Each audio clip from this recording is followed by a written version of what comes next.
एक महिला की असली संघर्ष की कहानी। कुछ दिन पहले की ये बात है।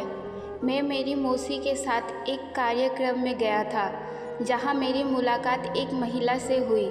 मेरी मौसी से मुझे उसके बारे में काफ़ी कुछ पता चला और सच मानिए उसे सुनकर मेरी आँख भर आई। आप भी पढ़िए क्या है उस बेचारी की कहानी। वो सिर्फ 17 साल की थी जब उसकी शादी एक ऐसे आदमी से करा दी गई जो उसे लगभग 14 साल का बड़ा था।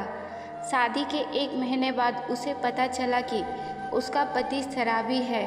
सच्चाई सामने आने के बाद वो हर दिन उसके साथ दुर्व्यवहार मार पिटाई करता था और उसे अपनी माँ से पैसे लाने के लिए मजबूर करता था। जब वो इनकार करती तो लोहे की रोड से उसे पीटता। उसने कई बार अपनी माँ को इस तकलीफ़ों के बारे में बताया, लेकिन उसकी माँ ने कहा ये घर घर की समस्या है और तुम्हें इसे खुद ही ठीक करना होगा या इसको सहन करना होगा।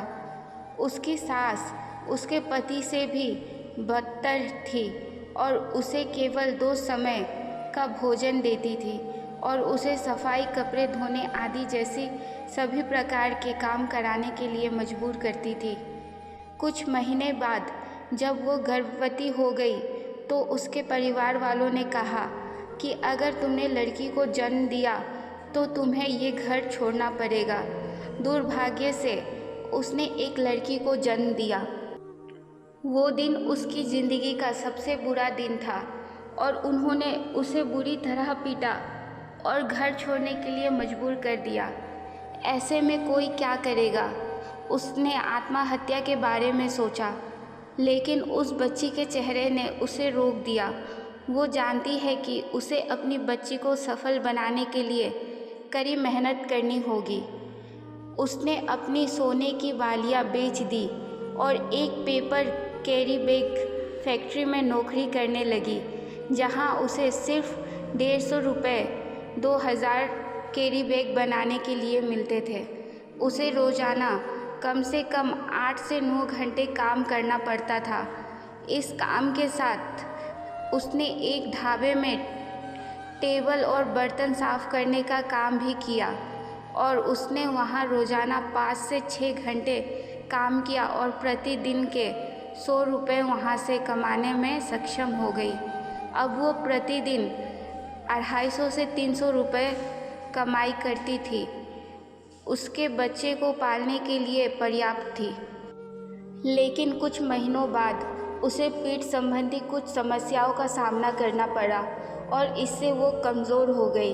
इस समस्या के बारे में उसे सफाई की नौकरी छोड़नी पड़ी और खिलौनों की फैक्ट्री में मजदूर के तौर पर काम करना शुरू कर दिया। इस तरह उसने अपनी बेटी की शिक्षा का प्रबंध किया और अपने बच्चों के जीवन को आसान बनाने के लिए कई काम किए। वो जानती है कि भगवान केवल उनकी मदद करते हैं जो कड़ी मेहनत करते हैं। कल उनकी बेटी से मिला और काफ़ी खुश हुआ क्योंकि मुझे पता चला उसने हायर सेकेंडरी में 53% अंक हासिल किए और वो डॉक्टर बनना चाहती है। उसके पास अपनी बेटी के अलावा कुछ भी नहीं था और उसने अपने पति को छोड़ दिया और उसे कोई आइडिया नहीं था कि वो आगे क्या करेगी, लेकिन उसे खुद पर विश्वास था। दोस्तों, आजकल थोड़ी सी समस्या आई नहीं कि लोग हार मान लेते हैं, डिप्रेस हो जाते हैं या अपने जीवन को ही समाप्त करने की सोचते हैं। हमें इस स्ट्रॉन्ग महिला के जीवन के संघर्ष से प्रेरणा लेनी चाहिए और इस बात को स्वीकार करना चाहिए कि संघर्ष ही असली जीवन है।